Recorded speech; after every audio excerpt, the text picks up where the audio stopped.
magawa kong gawa ay ng Diyos Ama.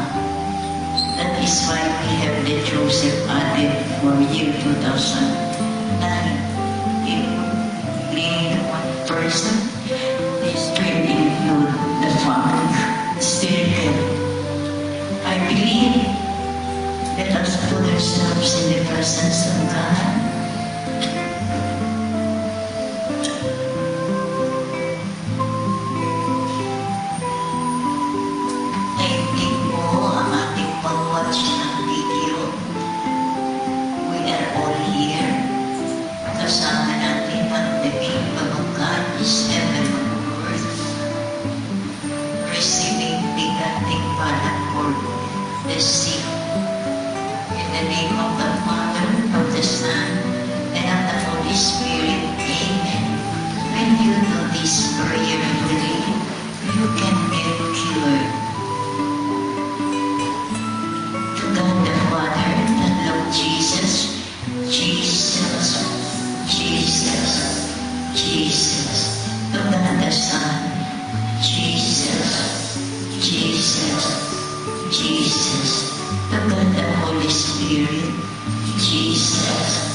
Glory to the Father, and to the Son, and to the Holy Spirit.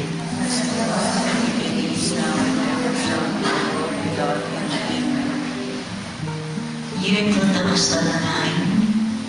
February 21, I believe is last Saturday viewing, includes mainly the presence of the Eucharistic Rachel Brandon poured out to Venerable Ignacio del Espiritu Santo last Saturday morning.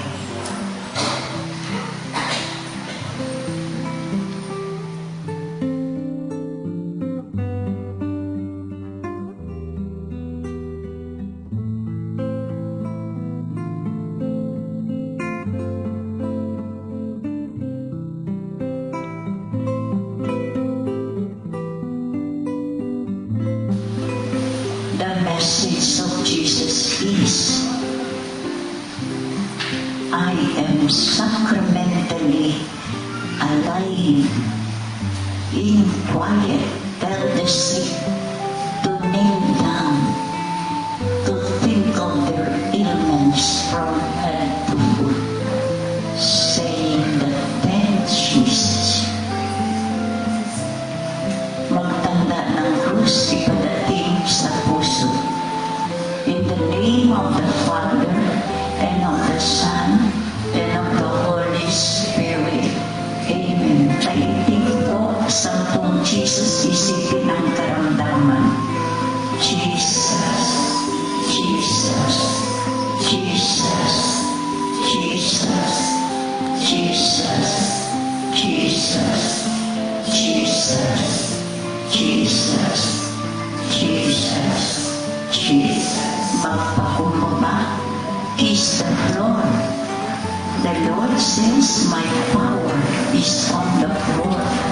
You can get cured. Kaluto ang picture frame ni Venerable Ignacio.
llena eres de gracia, el Señor es contigo, bendita tú eres entre todas.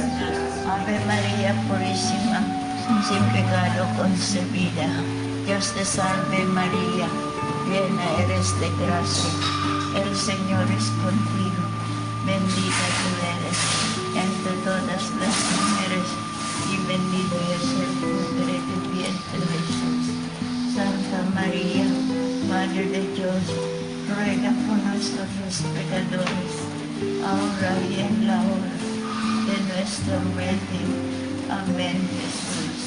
Bendita sea tu pureza, y eternamente lo sea, pues todo Dios se le cree.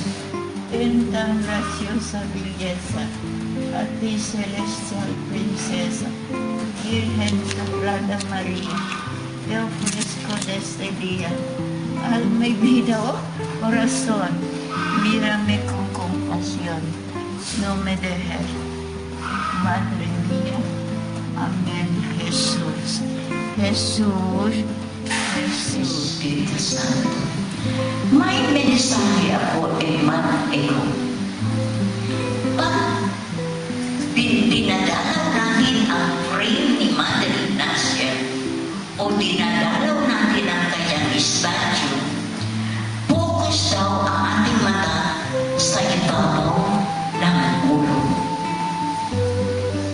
Kanilang focus ako dahil may red of light tayo. May sun doon. Nagpupurba ang ostya sa kanyang ulo. Kung ang ulo sa video, parang nagpuputos siya na. Nakita niyo may santisimo doon. Kaya maliit ang araw. Yung bilog na maliit, yun ang nagpupus sa kanyang ulo na nagpuputo na santisimo. Maganda po tingnan. Ganon din sa frame ni Mother Ignacia, i-focus na ang ating mata dito sa ibabaw ng kanyang ulo. Siguro ibig ng Diyos na mayroong makikita natin yung may gantimpala sa mata. You can get him. Lumuhod na po. Kaya tayo, di niya